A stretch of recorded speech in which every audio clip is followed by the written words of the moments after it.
from Texas Motor Speedway in Fort Worth, Texas. It's time for the Verizon IndyCar Series on the Advance Auto Parts IndyCar Radio Network. DXC Technology 600, Texas Motor Speedway, the venue. The race tomorrow night, 1.5 miles, storied history at Texas Motor Speedway with the Verizon IndyCar Series going all the way back to 1997. Mark Janes joined in the broadcast booth by our driver analyst Anders Krohn. Penske after qualifying earlier today. Yeah, it was indeed, and I think they were using that Chevy powertrain to the best of their abilities. Obviously, we knew coming into this weekend that they were going to have a slight power advantage, and they've taken advantage of that to the best possible. So yeah. Joseph Newgarden, your pole sitter. Simon Pagino joins him on the front row. Will Power will start P3. Good run by Robert Wickens and Sebastian Bourdais. They qualified 4th and 5th, respectively. Yeah, it was indeed, and especially given that they've kind of split the rest of the Chevy grid with Tony Kanaan and Charlie Kimball. So yeah, the job well done for them certainly. And Robert Wickens saying even after qualifying, he's still not super comfortable around these super speedways. Well, it doesn't look that way, does it? Because he's the highest qualifying Honda. On the other end of the spectrum, none too pleased was Graham Rahal after his qualifying run, and he will roll off 20th. Now, all is not lost here at Texas Motor Speedway because, 248 laps, mile and a half. It's a long night. A lot of things can happen. You don't even have to step outside the traditional fuel strategy. You're able to make your way to the front here, at least conventional wisdom says you should. You are, and I was able to actually speak to Graham Rahal between qualifying there, and he basically said that this morning he just didn't feel like he had the car beneath him, and therefore he was a little bit afraid to push the boundary coming into qualifying, and I think he realizes just that what you're saying is that you can race your way to the front here, so he didn't want to put the car in a difficult spot to potentially be in the wall. So the overwhelming majority of drivers feeling as though that they're going to have their hands full for 248 laps tomorrow, especially when tire wear starts to enter the equation? Well, there's so much uncertainty. I've talked to a bunch of the drivers. Scott Dixon, I asked him, he said, I actually don't think the tire degradation is going to be that bad. Some other drivers are saying, the tires are starting to fall off after 3-4 laps. So I guess it's all about perspective at the end of the day, but no question the tires are going to fall off. At the beginning of the stints, we're probably going to see something around 218, 217, a sort of good initial race pace, and then they're quickly going to drop down to the 210, maybe even 205 range, and that's certainly what we've seen in years past here, and that's what we're hoping for tomorrow, because that's what made the race at ISM Raceway so exciting at the end, with people kind of short-stopping to try and get into a good tire window, and so I think it's going to be interesting to see what all happens. Looking down below, we're just past the start-finish line, and an opportunity for race teams to get some of those pit stop simulations in. We're seeing them go out at full bore as these cars come onto the racetrack, but all in all, an extremely important session for these race teams. Qualifying, it's all gone, it's put to bed, it's put away. That data may come next year when you get back here to Texas Motor Speedway. Now you're going to try to find a good race car in this session. You are indeed, and so that's what we talked about at the end of qualifying. I'm going to keep my eyes peeled on turn 1, turn 2, because that's the big uncertainty. Always here at Texas Motor Speedway, they've been able to run side by side 2-3 wide in turn 3 and 4, but 1 and 2 is the trouble spot that they discovered last year with the reduction in banking. So that's really the big question: is how can you tune the car, and how can you lay down enough rubber up on the second and third groove in turn 1, 2 to enable you to run side by side. 1 hour practice session here at Texas Motor Speedway before we go racing tomorrow night, as we said. A couple of pit reporters set up shop downstairs. Let's get an update on the conditions. Probably very similar to what we will race under. Let's head to pit road, check in with Michael Young. Thank you, Mark. Thank you, Mark Janes. Unfortunately, we have a cloud that is blocking the sun right now, which has helped cool this track off a little bit. Track temperature 121, the ambient temperature 95, so a little bit warmer than it was when we went qualifying earlier this afternoon. Talked to Kara Adams, the chief engineer at Firestone, earlier today, and on record, she said, I can't remember a track being warmer than this Texas Motor Speedway, at least in her tenure. So it is going to be a warm one, not only tonight for this final practice, but then again tomorrow for the race. Jim Aiello, good friend from the Indianapolis Star, their lead motorsports writer, joins us in the broadcast booth. And Jim, welcome to Texas Motor Speedway. Thanks. Let's talk a little bit about this day and how it has unfolded.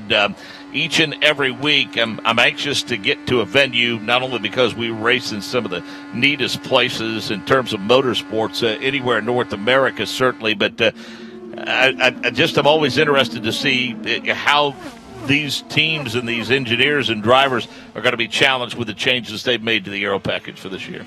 Yeah, it should be really interesting. Obviously, we get to hear from some of these drivers and some of these, these team engineers and managers, and they're like, oh yeah, you can't really take a lot from last year. It's a little bit of a kind of a rebuilding process right now for them in terms of it's not necessarily a blank sheet of paper. A lot of them have been able to take what they had from Indy and try to apply it to what they had here.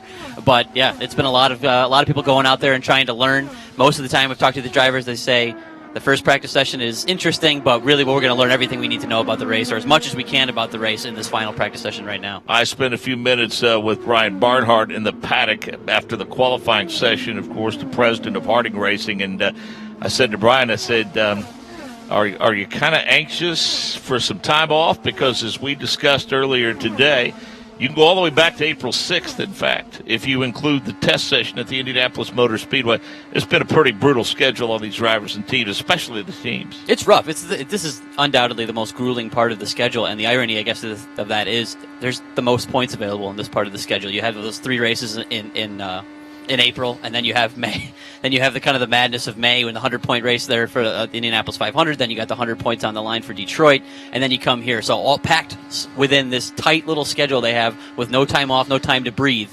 They have to. I think it's something around 25 or 26% of the championship points. So it's quite a bit of stress. Interesting to note that others have taken their turn at the top of the several drivers have taken their turn at the top of the heap this year. I think at one point we had 6 different drivers from 6 different teams in the top 6 in points. We thought at Barber, we thought, for instance, Joseph Newgard was going to start to run off and maybe try to distance himself a little bit for the rest of the field, and then Will Power gets red hot in the month of May, and we think, okay, now it's Will's turn to be dominant. Then that didn't hold true to form in Detroit.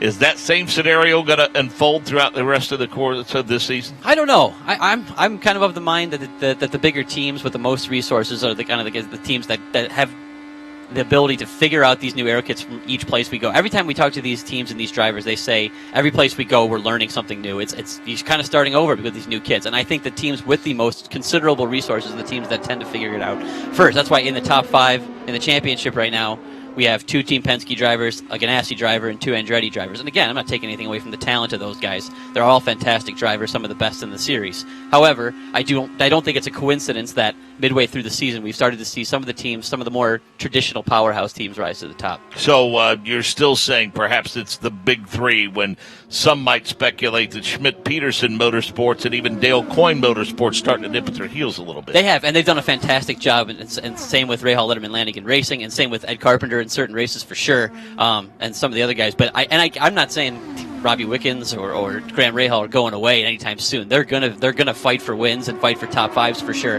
What I am saying though is I don't think it's, like I said, I don't think it's a coincidence that we've seen these Penske drivers dominate the way we have 1, 2, 3 here in qualifying, and I expect them to be pretty good tomorrow. And I kind of expect to see the Power 3 teams carry on into the rest of the season. Jim Aiello from the Indianapolis Star is our guest here, and Jim, what a huge win it was for Ryan Hunter-Reay. Been a long time since he'd been to victory lane, and we talked about the celebration. Now he jumped in the fountain, and his picture taken on the line and everything, and then you add to that, we get to this weekend. Simon Pagenaud, I think, was P1 for a while in qualifying, and Simon Pagenaud, a series champion, said, well, there's a lot of big boys left.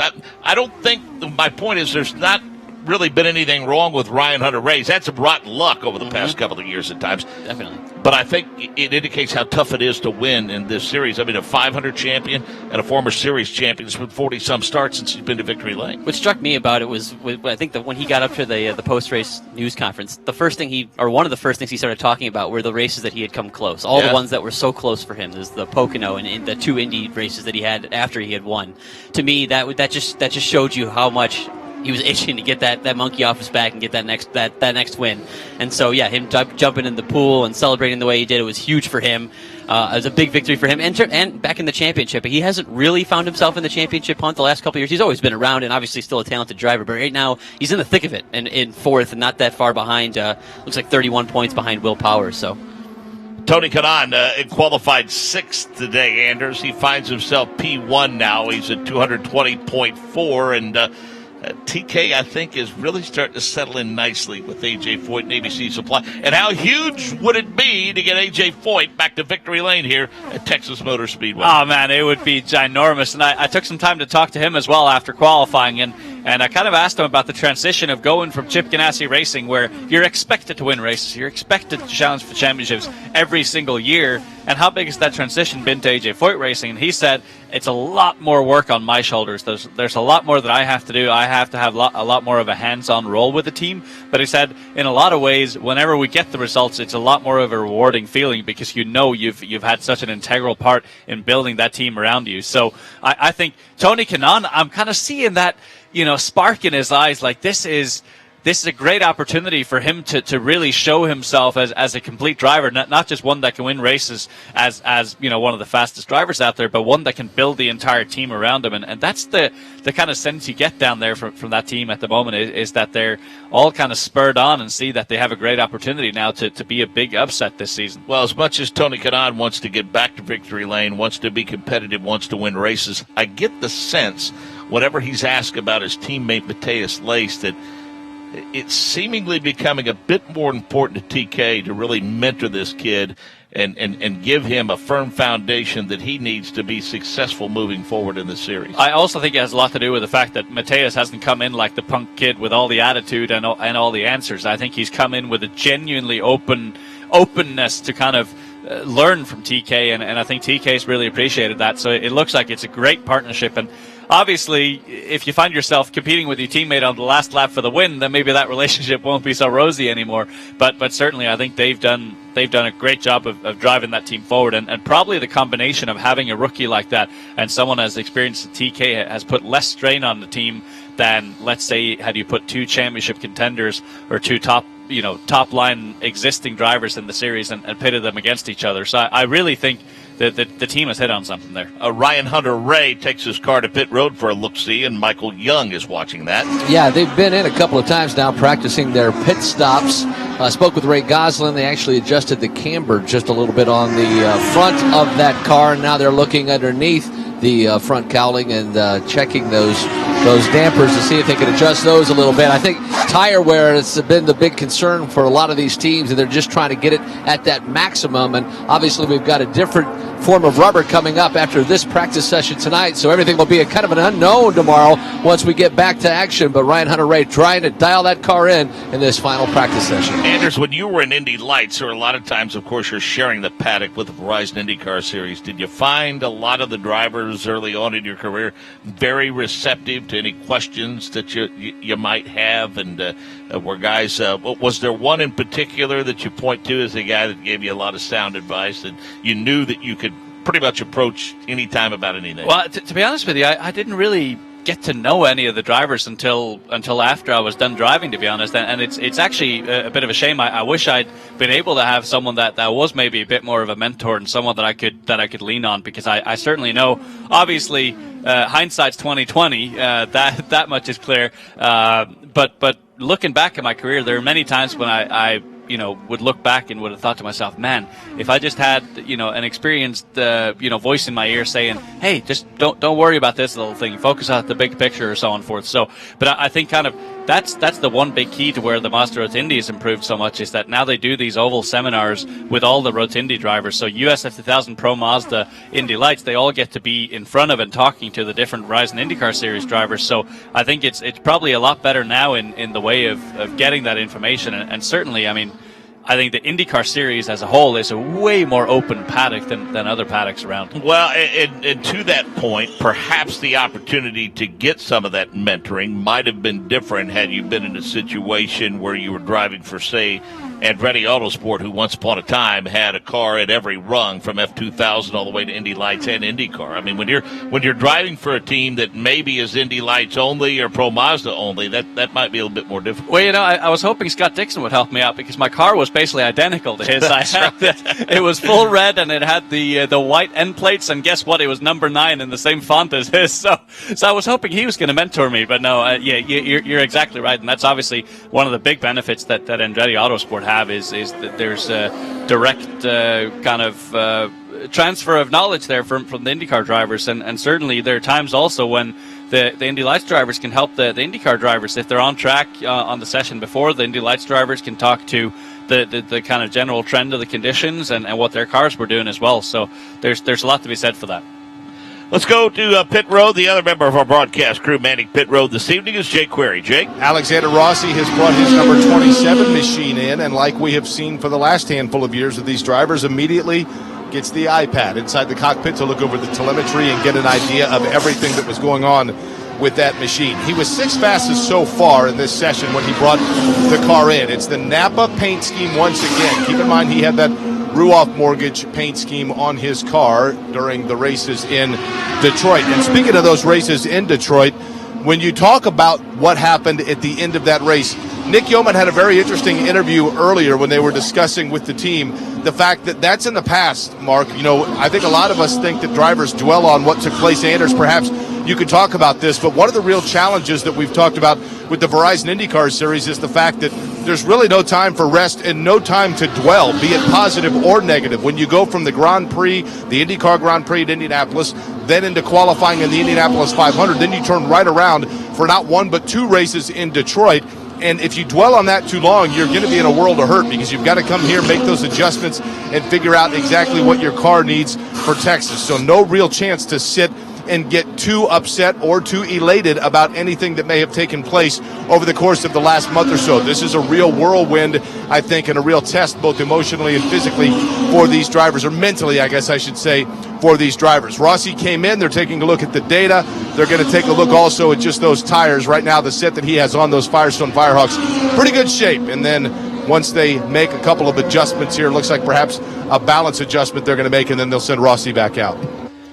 Yeah, and exactly to your point there, Jake Query, you're quite right. Very little time to dwell, but there is time to build or destroy momentum, and certainly Will Power, you felt like coming into the month of May, was able to build that. And I would argue equally as impressive as his drive in the IndyCar Grand Prix was that drive to second in the streets of Detroit, because they clearly had a big disadvantage to the Honda power plant, and the fact that he was able to finish second there and be so quick and so consistent, I think that meant a lot to him, because he is a driver that for whatever reason has been, when he's had the highs, he's had incredible highs, but then also during the course of each season he's had some severe lows, and I think he managed to be on as little or as much of a damage control weekend as possible in Detroit. So I think that was very impressive. Also impressive to me, and I spoke to him a little bit about it today, is I asked Scott Dixon kind of how is it that relatively anonymously have you put together this campaign so far this year, obviously accepting the win in Detroit. But other than that, it's been a very anonymous season, and yet somehow you find yourself second in points. How is that? And he kind of just, he's the master at just kind of chipping away at things and not letting things affect him mentally, or letting things inside the team affect him or whatever. So I think it's just so impressive, the fact that he hasn't really been on a run that we've seen him on before, but yet he's still second in the championship. Here's Scott Dixon to me. Okay, 42 wins. Okay, impressive for sure. But inside the numbers a little further, in 295 starts, 99 top threes, 146 top fives. There you go. 211 top tens. He's led 136 of the 295 races he's been in for 5,070 laps, and in 295 starts, he's been running at the finish for 248. That's Scott Dixon. It is, and also exactly further to your point, Scott Dixon is what he put together at ISM Raceway when they were so lost. Yeah. They were so lost. I mean, they couldn't have been further away if they had tried, and somehow managed to claw their way. And where did he finish? Fourth? Fifth? It was something, something crazy impressive. Yeah, he was fourth. Yeah, and just to be that lost and to be able to end up there, that is basically his career and who he is as a driver. Just one win, but his worst finish 11th on the season, and that was at Long Beach. So let's go back to pit road and Jake Query. Watching Robert Wickens, that Lucas Oil machine has come in, and they're making a really, really firm adjustment to the springs on the front of the car. Of course, Robert Wickens in one of the Hondas. Anders Krohn, wanted you to touch on this because we kind of paraphrased, or at least I did earlier, and I didn't want to misspeak for you. I have the possibility that was the case, because my understanding sometimes can be vague at best. But you had mentioned, let's go back to Indianapolis, and of course we knew in qualifying the Chevrolets were very, very strong. They had very good straight line speed the Honda simply couldn't catch up to in the qualifying. But you had made a comment, I believe, at Belle Isle that the Honda engines and the way that the speed worked in the corners for those engines with these aero kits might have benefited Honda a little bit. Of course, we saw Honda sweep the weekend in Belle Isle. Here in Texas, of course, you do have straights, but not for very long, and you spend an awful lot of time in the corners. And I was curious, what we saw at Belle Isle, does that translate well, and is that an encouraging sign in the race situation for these Honda engines here at Texas, or is it still, because it's an oval, advantage Chevy? Well, I think in outright pace, unquestionably, it's advantage Chevy, and the question is just how badly do the tires fall off? And I definitely think that as the tires fall off, potentially Honda could claw some of that advantage that Chevy has back, because their power delivery is just a little bit more linear. The power doesn't come on so abruptly, so especially if you're running in the 205s here and the car is sliding all over the place and you're kind of feathering the throttle, then just that a little bit more linearity with the throttle pickup is definitely going to be beneficial. Whether it's going to be as drastic as Detroit or not, I don't think so, because Detroit is so bumpy, and you basically, it feels like, at least from a driver perspective, when you're on old tires, like you're stopping the car in the corners, and then it's a matter of how smoothly does it put the power back to the ground. So I doubt it would be as drastic as Detroit, but certainly as the tires wear off, it should at least be a lot of a closer delta. 38 minutes remaining in this session. Tony Kanaan, P1 at 220.418. Dixon at a 219.078. Wickens, Pagano, Chavez will power Sebastian Bourdais, Ed Jones, Rossi, and Takuma Sato, the top 10. Jim, we haven't had a chance to discuss. Jim Aiello, by the way, is with us from the Indianapolis Star, the motorsports writer. And Jim, not only have we been discussing aero kits and what that brings to the series, let's talk a little bit about the new power plant that IndyCar recently announced. It's going to come on board here pretty soon. Yeah, to 2021, I believe, is when they are planning to introduce that. We're going to have a little more horsepower, and I know these guys are really excited about adding that to the series. I think a lot of people around Indy, especially, kind of care about the speed. We're going to see maybe more. Elio Castroneves suggested we might see 236 miles per hour at the Indianapolis Motor Speedway, 237, something like that. So he's already asking Roger Penske to make sure he's signed up for the 500 for the next 4 years down the line, so he can try those things out. So yeah, that's a huge thing for IndyCar coming down the line. Are you comfortable, Anders, with speeds at 236 moving forward? Absolutely. Am I comfortable? Absolutely. I don't have to drive the things. And to be honest, I think the drivers have no problem doing those speeds either, and it's the outright speed in its own right. I think the cars are built so well now that won't make a great big difference, to be honest with you. So it's more just about the raceability of the cars, and to me, kind of seeing how much of that transfers to the race, and what will race pace be. Will it be, we've seen 218, 219 pretty consistently over the last couple of years. Will it now be 225, 230 race pace? I think that's the really interesting thing for me anyway. But to your point, Jim, yeah, completely. There's a lot of people out there that want to see that outright speed go up significantly, and hey, speed's always a good thing. That's why we do racing, right? Exactly. I think, as you said, a lot of people are going to be interested to see those numbers, especially in May, to see those numbers flash up on the board. It'll be a lot of fun. Makes all the sense of the world, though, to make that announcement now and then spend the next couple of years with the R&D on that, for sure. Let's go back to pit road, check in with Michael Young. Yeah, Karen Adams, the chief engineer for Firestone up and down pit lane, was just in the 14 pit. Some odd wear on Tony Kanaan's tires. I asked Karen if there's any concern. She goes, not yet. We've seen it on a couple of cars up and down pit lane, but it's not a blistering. It's just kind of an odd wear. So we'll keep our eye on that. But again, Karen not concerned about it from Firestone at this point. So I really want to know what does she mean by odd wear? That's the biggest thing I want to know. If it's graining on top, or you said that it wasn't blistering, so that's obviously not. And also if it's on the inside or the outside of the tire, because sometimes what you'll have is, because the inside tire is basically just sliding on top of the surface without much pressure, that can actually generate a lot of heat and generate some strange wear patterns. So it'd be very interesting to learn from them, what side of the car is it? Is it front? Is it rear? And also kind of the general look of that. So, again, 35 minutes remaining in this session. Tony Kanaan continues P1, then Scott Dixon, Ed Jones, Alexander Rossi, and Robert Wickens, the top five. Simon Pagenaud, Gabby Chavez, Will Power, Sebastian Bourdais, and Ed Carpenter through position 10. Sato's 11th, Hunter Ray is 12th, Newgarden 13th, Chilton 14th, James Hinchcliffe is 15th, Laced is 16th, still not able to get a grip on things as Graham Rahal. He's 17th quick. Kimball 18th, Clayman DeMello 19th, Zach Veach 20th quick, Spencer Piggott 21st quick, 22nd quick is Marco Andretti as practice continues here at Texas Motor Speedway. Firestone presents legendary drives. Super speedways, short ovals, dry tracks, wet tracks, concrete or asphalt. The IndyCar Series is the ultimate test for a driver. And being a driver that can adapt to anything means having a tire that can do the same. That's why we build Firestone tires to handle it all. Because if they can endure all that, well, you can bet they'll bring you to victory every day. Whatever you drive, drive a Firestone, the tire that drives IndyCar legends. From the Firestone broadcast booth at the Texas Motor Speedway, this is the Verizon IndyCar Series.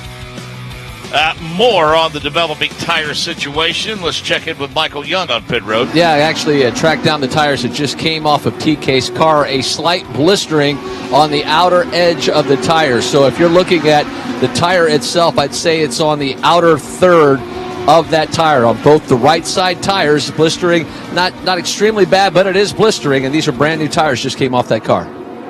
Yeah, that's very interesting indeed, and you can wonder if that's maybe why we heard an update on Ryan Hunter-Reay changing camber settings slightly earlier. That's certainly something that the teams can do, and it's also something that IndyCar can mandate a minimum or maximum camber angle if they so desire, and so that's going to be something that Firestone's going to have to look at tonight and determine if people are running too aggressively on the camber settings, essentially only putting pressure on the inside of the wheels and therefore kind of affecting the outer edge of the wheels or vice versa. So it'll be interesting to see what comes of all that. So thank you, Michael Young, for that update. Gabby Chavez with a really nice run last time down the back straightaway was able to work his way around Zach Veach.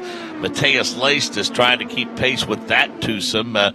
What do you notice about this racetrack, if anything, Anders, when we get to this point in the evening where at least half of it is pretty well shaded by this massive grandstand while the sunshine continues to boil on the back straightaway? Or would it be wind that would have more of an effect on this racetrack? Well, the wind certainly makes an effect, but where I really feel bad for the drivers right now is as they come into 3-4, they have the sun straight in their eyes as they drive into turn 3, and then suddenly it's shaded. So that transition, actually, all of them are driving with slightly tinted visors right now, so it's a matter of that transition is actually quite stark and quite difficult to manage. I think at the moment turn 1 is pretty easy because you enter in the shade and then you exit into the sunshine, so that shouldn't be as difficult. But certainly the eyesight here and the shadow is not an easy thing. And well, hey, they're only doing 220 miles an hour, right? Yeah. 2 of them in the 220s and the rest of them in the 217s, 218s, so they're flying around the course for sure. So once upon a time, as we talked about before, especially on these mile and a halves, we would watch Sam Hornish Jr. first with Panther and then with Penske over the course of the weekend. Half a groove higher, half a groove higher, half a groove higher. And then down there off of turn number 4, coming out of 4 and through the dog leg, he would work it right up next to the wall that stole I don't know how many on these mile and a halves. Can you do that with this car? And if so, why not? You absolutely can, and I think the proof's in the pudding from last year. Everyone said after qualifying last year, it's going to be a single-lane race. And literally 5 laps into the race, everyone were running 2-3 wide in turn 1-2. So for whatever reason, they're just not comfortable with exploring that here. But as we say that, now we get a 2-wide moment here with, I think that's Will Power, Joseph Newgarden around the outside of Sebastian Bourdais. But I think it's going to be a raceable track, and the reason for that is the tire drop-off is going to be so significant that if you're on a different strategy to someone else, the speed differential can be 15-20 miles an hour, and so with that, you're going to pass them whether you want to pass them or not because the speed's going to be that different. So we're going to see passing. It's just a matter of can we do 2-3 wide on a consistent basis in 1 and 2, or is it going to be sparse? So once upon a time, I stood over there on top of that condo in turn number 2. Mike King was here in the booth, and we would call a pack of 6, 7, 8 cars, nose to tail, wheel to wheel, lap after lap after lap. This is just a different generation of not only race car, but race car driver. Even as much as those guys enjoyed that at that period of time, this is just Not better, not worse, just different, is it not? It is different, and I think that the biggest thing was, if you look at it in a very simple manner, 2011, whatever that car was, it was so easy to go full throttle, or not. It's never easy, but relatively within the technical capacity of the car, it was so easy to go full throttle that even when you were right on someone's gearbox and you lost, call it 10-20% of your overall grip, it was still sufficient grip enough to stay full throttle, and that's the key. Now you've reduced that overall downforce level so much, so it's not easy full throttle anymore. In fact, actually, all the drivers are having to lift in turn 1 and 2. So that means that now you're having to lift, and so the car is so on the limit as it is. So now when you lose 10-20% of your aero downforce, it means that you lose percentage-wise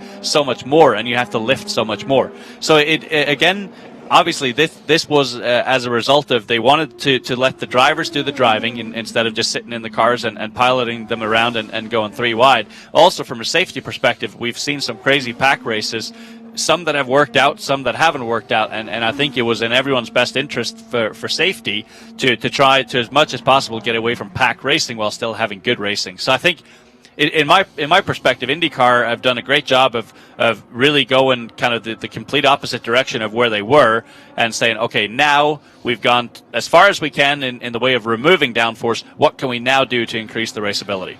Tony Kanaan, Scott Dixon, Wickens, Newgarden, and Jones, the top 5. Ed Jones giving it a pretty good ride, 218.253.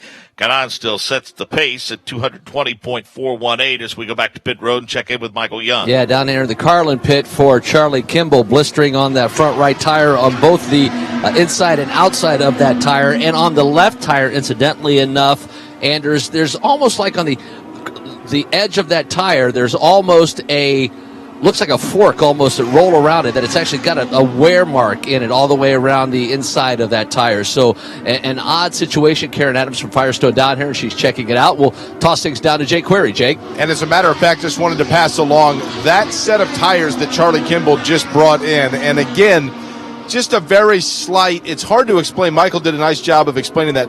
Almost just looks like fork marks. Now, it's not obviously completely penetrated through down to the cords, but dots that go all the way around an inner ring, about an inch or so in off, or actually from the outside of the tire. But this set of tires, that's what I wanted to pass along as Kara continues to look over all of them. This particular set, Anders, 20 laps is what they did on that set when they brought them in, and then started to notice that compromise that's taking place about an inch or so off the outside ring of the tire.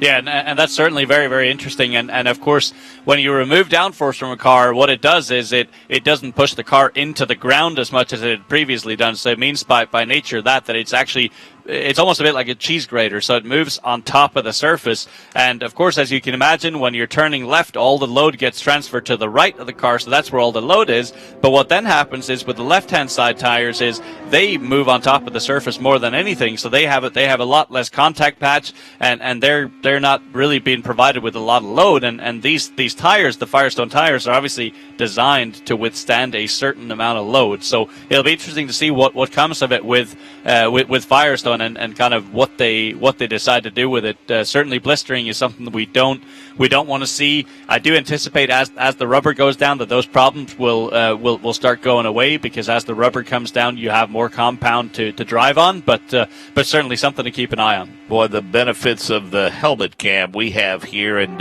you're spot on, Anders. Marco Andretti going into turn number 4. I mean, that sun, just briefly, because he's doing 218, 219, it is blinding. Oh, I can only imagine how difficult it is. And I know I've only driven a couple of race courses where there's a tunnel. And I remember what I had to do when I was driving into that tunnel is I would have to shut one of my eyes to get that one eye to adjust to the darkness. And then the moment I was in the tunnel, I would open my eye and it would actually readjust. So I wouldn't be surprised if a few of these drivers are doing that as well. But obviously not a very fun exercise to do at 220 miles an hour.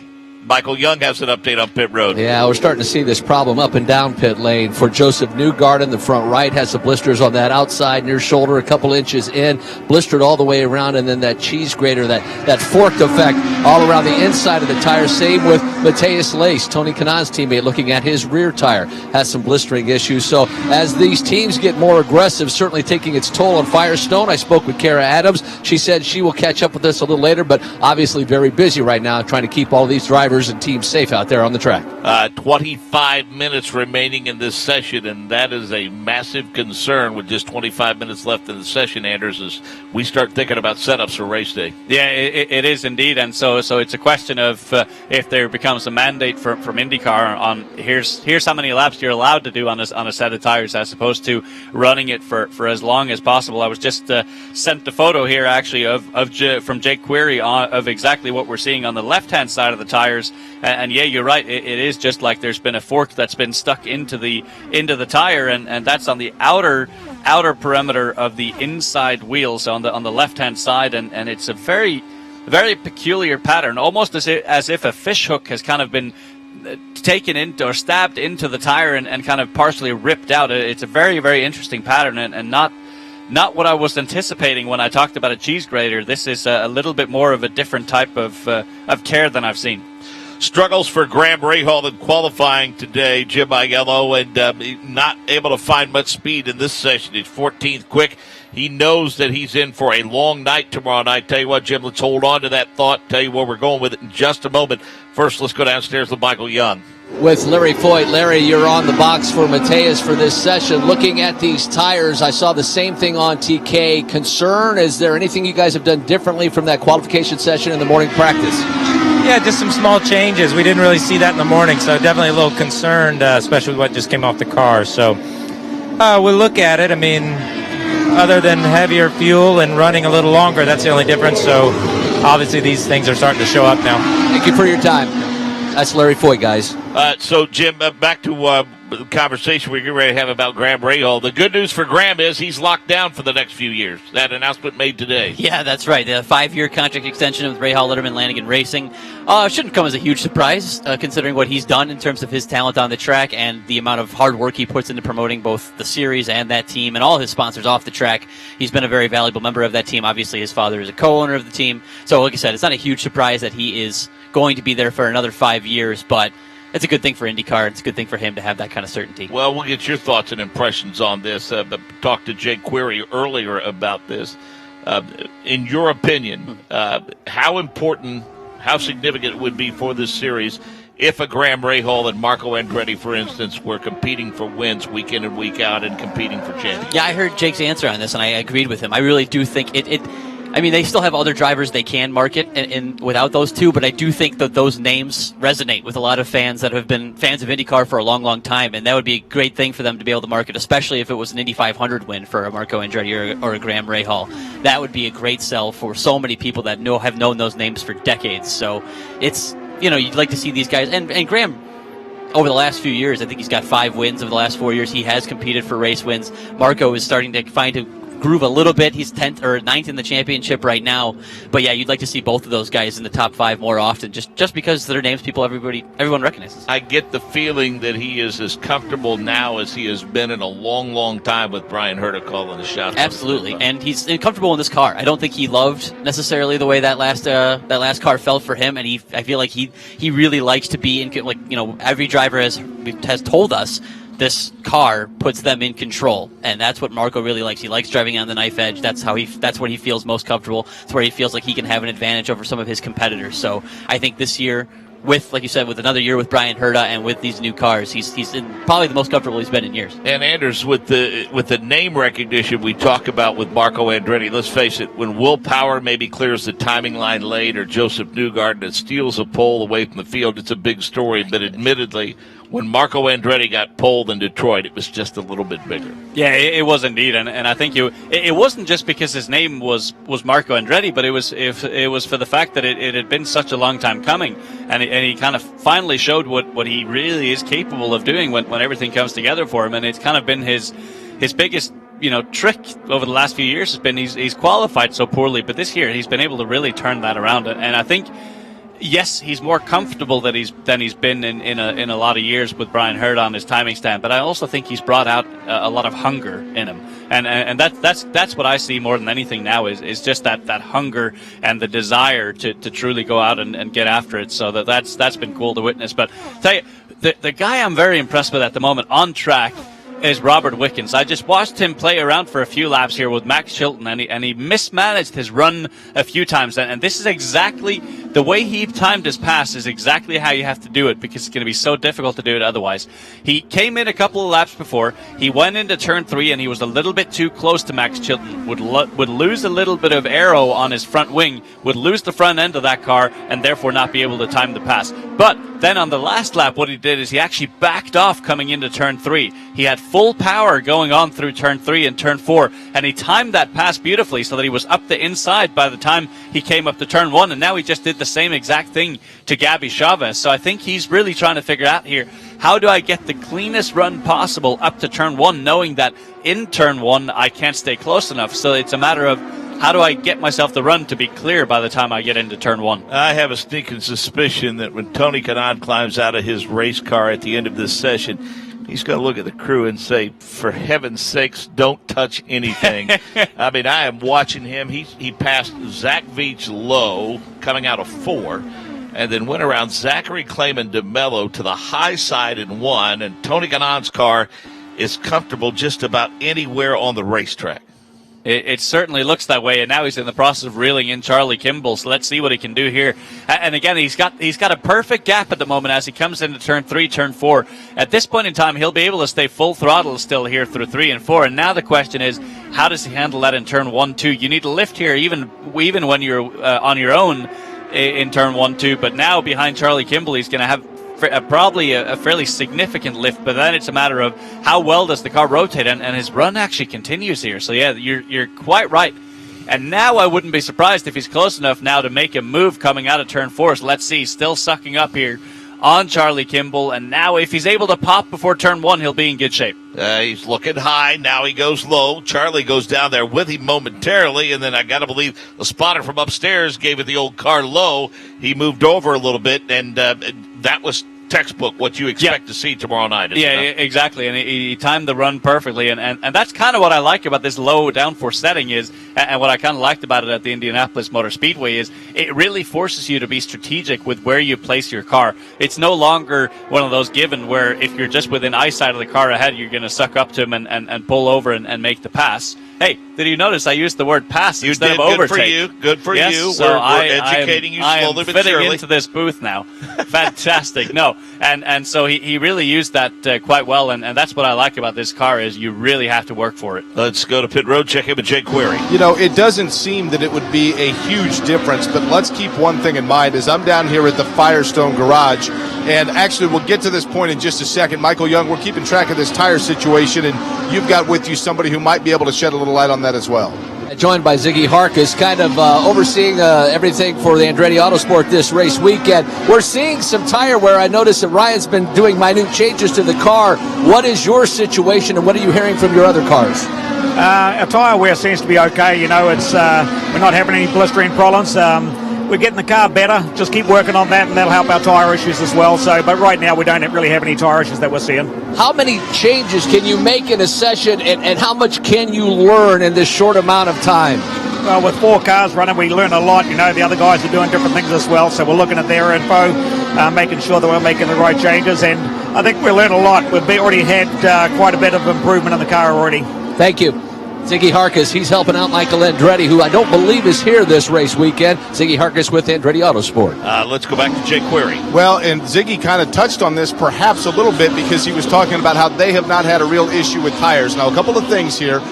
Kevin Blanche has worked his way down for the Verizon IndyCar Series, talking to the Firestone officials here, but I would say very lightheartedly. It doesn't appear to be anything that is of major concern at this point. Kara Adams is checking with each team as tires are coming in, but I wanted to ask this, Anders, and I'm glad you're up there to kind of shed light on this. Speaking of light, it's starting to get obviously darker here, the shade, if you will, from the sunset. Now, the race tomorrow actually is set to get underway about 10 minutes after the hour that we are at right now. The track has already cooled off significantly since the beginning of even this session because the sun is not necessarily drenching it throughout, and we know that that increases that track temperature. As a matter of fact, it already is when you look at it, 22 degrees cooler on the track than it was even 2 to 3 hours ago. So the race itself, even though we're looking at this particular session and analyzing the tires, is it exactly transferable what's taking place in this particular session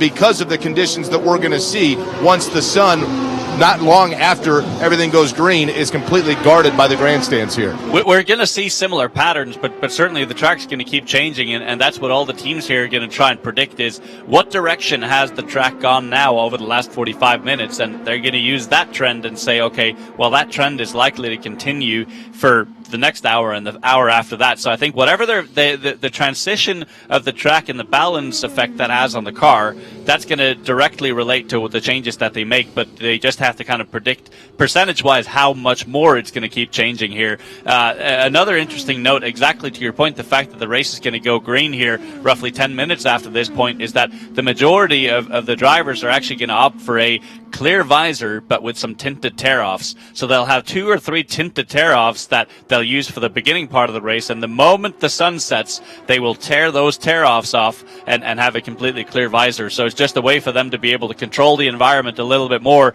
to not be blinded by the sun, but also make sure that they have something that's raceable once the sun sets. We have cleared the top of the hour, which means we have about 14 minutes remaining in this final session. Tony Ganon continues to lead the way, 220.418. Sebastian Bourdais is P2. Dixon, Wickens, Rossi the top 5. Newgarden, Jones, Sato, Pagano, and Kimball the top 10 here at Texas Motor Speedway. Firestone presents Legendary Drives. The scariest thing in sports is a left turn taking it over 220 miles an hour. Turn 1 at the Indy 500 demands everything a tire's got, putting 2.5 Gs on them for 4 seconds. Once it's over, they only have to do it 199 more times. And if Firestone tires are so dependable they can handle turn 1, they'll handle any turn you need to make. Whatever you drive, drive a Firestone, the tire that drives IndyCar legends. From the Firestone broadcast booth at the Texas Motor Speedway, this is the Verizon IndyCar Series. So for those, you heard Ziggy Hargis say they feel pretty good about their setup with Andretti Autosport.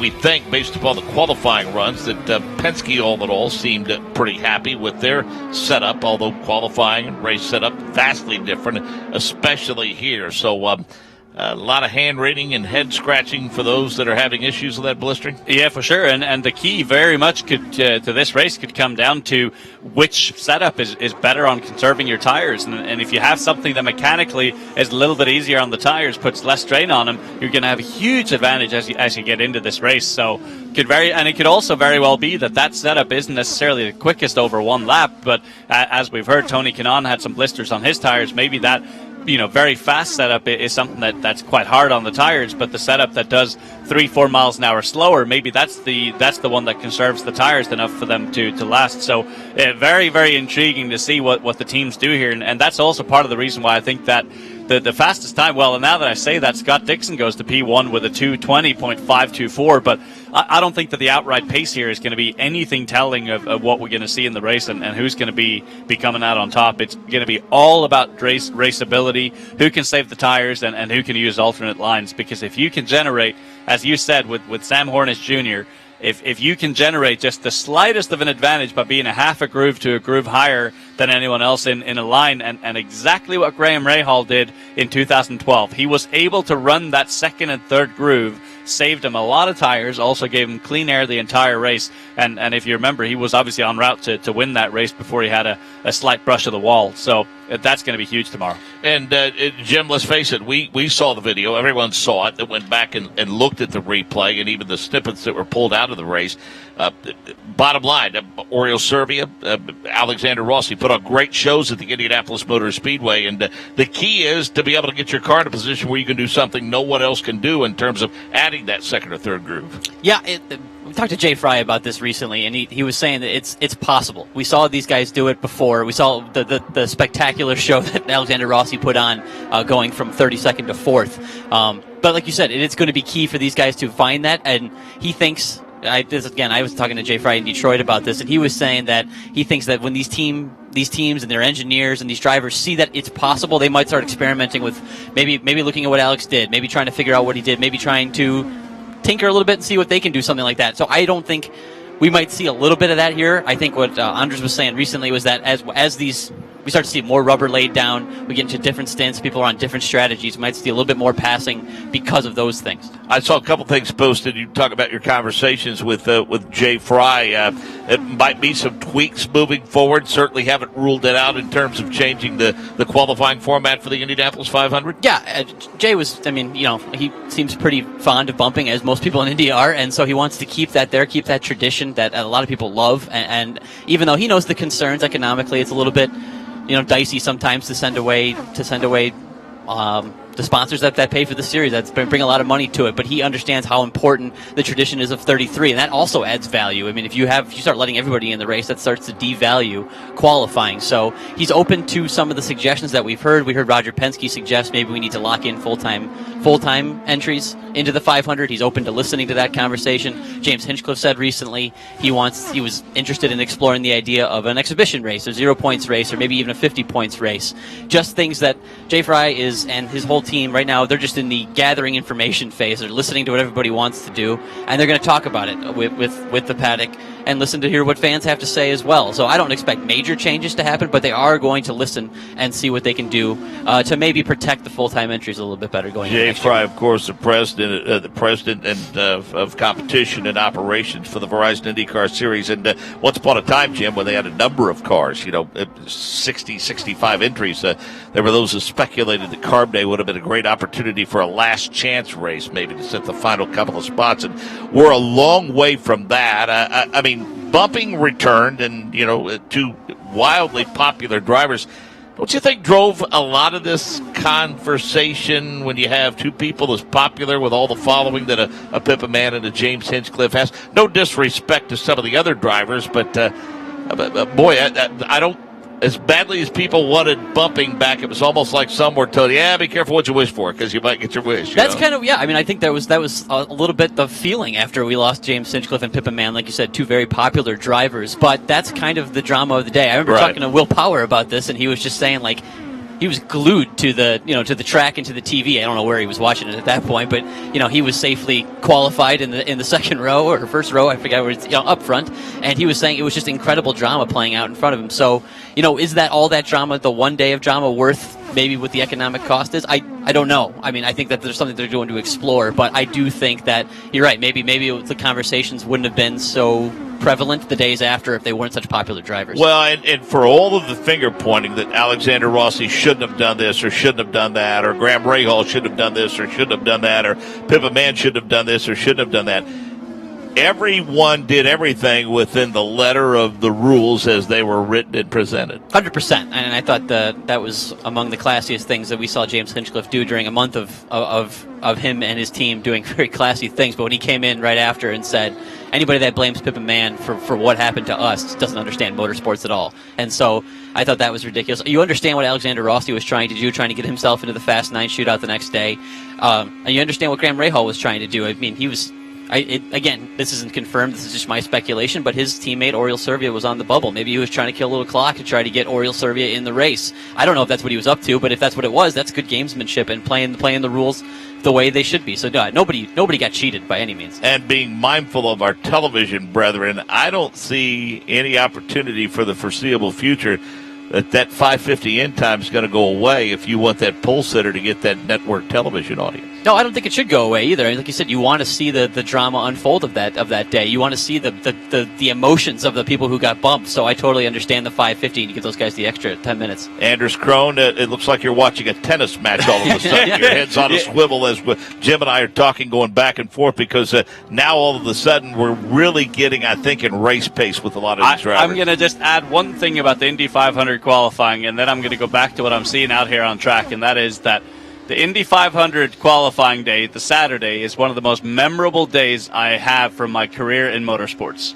and that is the impact that bumping has, and the additional prestige that it adds to the Indianapolis 500. The fact that day will go down with me for the rest of my life as one of the most memorable days in racing, just because of exactly what happened that had you on the edge of your seat at every point in time. Now, switching back to Texas Motor Speedway and what I'm seeing on track, it was fascinating seeing Zach Veach reel in the car of Spencer Pigot lap after lap, just getting a little bit closer, and then he got a little too close in turn 1 and turn 2 and lost the run big time. Then he washed up, and then guess who took advantage? Marco Andretti, and snuck right by. So this is exactly what I think we're going to see in the race tomorrow. We're going to see it, and again, it's going to be similar to what we saw at the Indy 500. It's going to be drivers getting a little impatient, wanting to get a little bit too close, too quick. Then they're going to lose that run, and then the car that's behind the driver that loses the run is going to have a ginormous run and is going to be able to make overtakes. And I think we're going to see that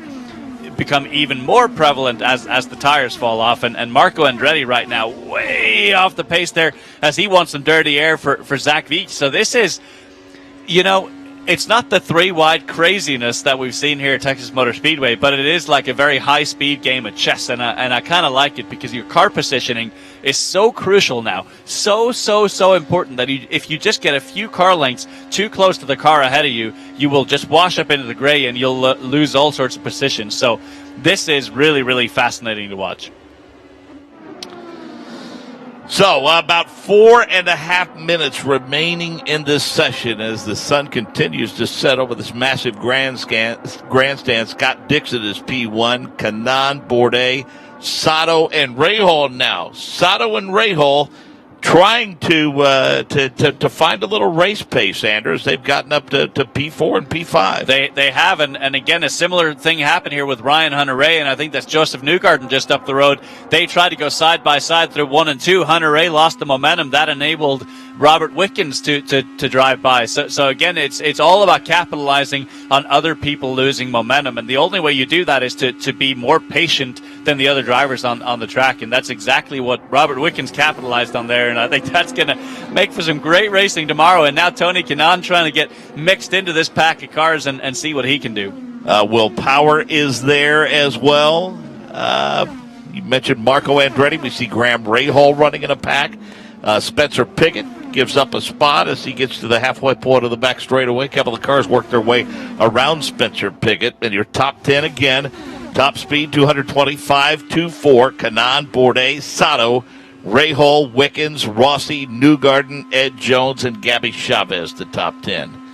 See a couple of cars headed to pit road. Robert Wickens, and we also see the car of Ryan Hunter-Reay coming to pit road. And with just about 3 minutes left in the session, the team not really going too mightily after those race cars. I believe Zachary Clayman DeMello among those decided to call it a session.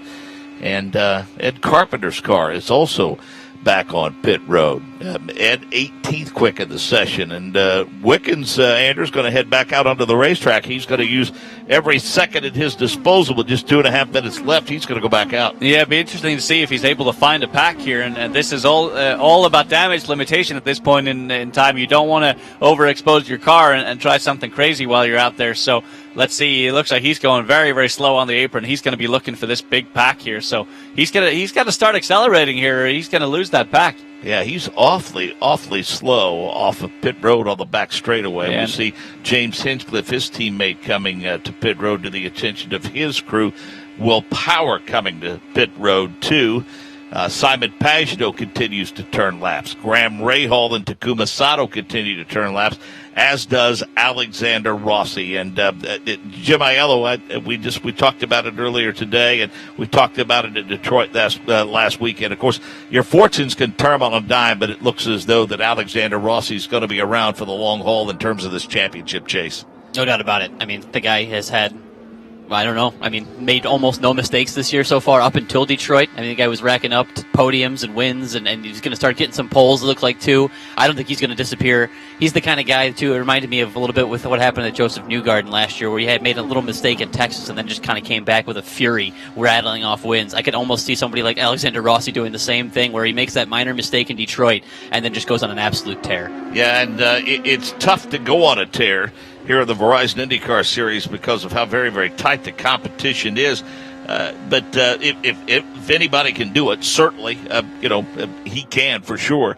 And he is, we've talked about it before, settled nicely into the Verizon IndyCar Series. And, boy, you make a big splash like winning the 100th Indianapolis 500. And then, you got to learn a little bit about the product. You got to learn a little bit about the racetracks. I think he's done all that. He says and does, for the most part, the right things. And, over the course of last season, I think toward the end of the season, especially at Watkins Glen, is when he arrived in earnest for sure. Absolutely. But I think what you said is I think he's become quite the ambassador for IndyCar off the track as well. You see him on, the reality TV shows. He's doing a lot of the sponsorship things. He's doing as much as he can to promote the IndyCar Series, which was, kind of a crazy thought a couple of years ago when the IndyCar Series wasn't even in his mind. He was thinking a lot about Formula One, and now he's become one of the biggest faces of the series. He's doing a good job trying to promote it constantly. You start, the podcast, all the things that he's doing to promote himself and the series.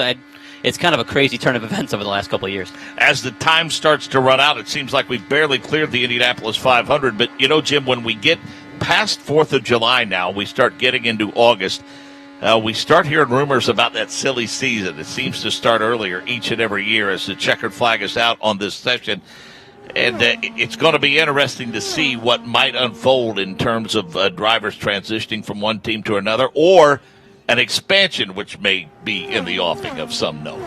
Yeah, there are a few teams definitely flirting with other teams in here. I think we've heard a lot of rumors about McLaren and who they've been talking to. They were here in Detroit, not here in Detroit. They were in Detroit last week talking to a lot of the IndyCar teams, spent a lot of their time with Andretti Autosports. So, yeah, definitely. I don't think anything get crazier than last year's silly season. That was about the most wild thing ever. But let's go down to pit road, check in with Jake Query. Jake? Kara Adams of Firestone, you've got on your Fitbit there, and you got your 10,000 steps in this session. Take me through just what was the concern and what it was that you were monitoring. Sure. We were looking at the appearance of the tires after they run. Of course, with the reconfiguration of Texas, there's a lot more work that goes into the tires, and the track temperatures are really high. They're about 10 degrees higher than what we saw in this practice last year. So we're looking to see what we see as far as blistering, if we have any concerns.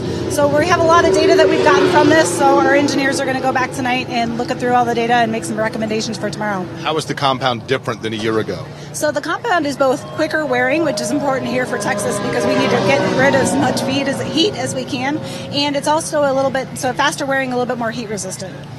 Was this something that every team was experiencing, or was it only certain teams that were actually having an issue? It was the majority of the teams that had some amount, even some tiny blisters. So there was the majority of the teams, not all of the teams. I don't know that it would be at this point, Kara, but I'm curious. If it got to the situation where you looked at it and said, okay, this is more accelerated than we had anticipated, would you grant, for example, additional sets of tires for teams? We have a limited number of tires that we brought here with Texas, but we'll see what we have. Okay, lastly, how many laps before you start to see the wear coming through?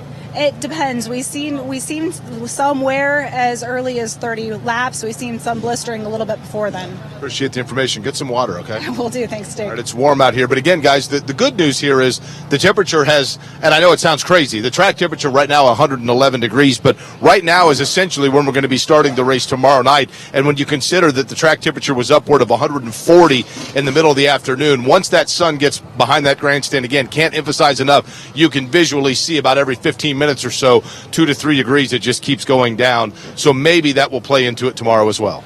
Good stuff from Kara Adams. So, Anders, what, if anything, can the teams do between now and tomorrow night? Well, they could all copy whatever Andretti Autosport is doing because it sounds like they don't have any blistering whatsoever. No, I think that really the key is to figure out mechanically what can we do with the cars to put as little strain on the tires as possible. And my biggest thought here is, how affected are the cars in dirty air, and is it the dirty air that's causing these blisters, or is it just running by themselves? Because if it's dirty air, then they'll need to do everything they can mechanically to get these things as compliant as possible. Sometimes that means softening up the cars. Other times it can mean standing up the tires and reducing the overall amount of camber.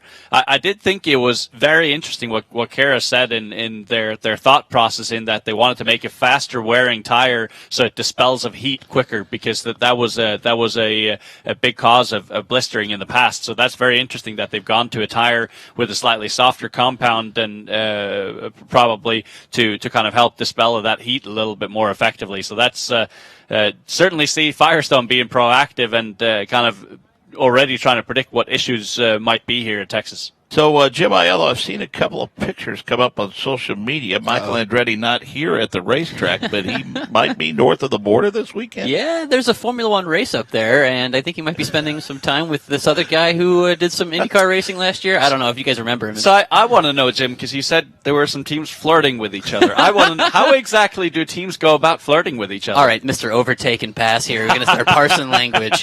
That goes to tell you, Jim, how heavily pursued Anders was in his driving career, that he can't relate. Doesn't really understand the flirting. Someone flirting with him for sure. So Jim, tell us what else that you're working on beside your regular race coverage. What can we look forward to in the future from you? Right now, I'm gonna enjoy the break everybody else is gonna get in this next couple of weeks. But right now, I just posted we kind of mentioned it. I talked to Jay Fry in Detroit about how he kind of saw the Indy 500 unfold. That was really interesting for me to get to and just understand what his perspective was. He's a guy that likes to go around and talk to the paddock and see what their takeaways were from it.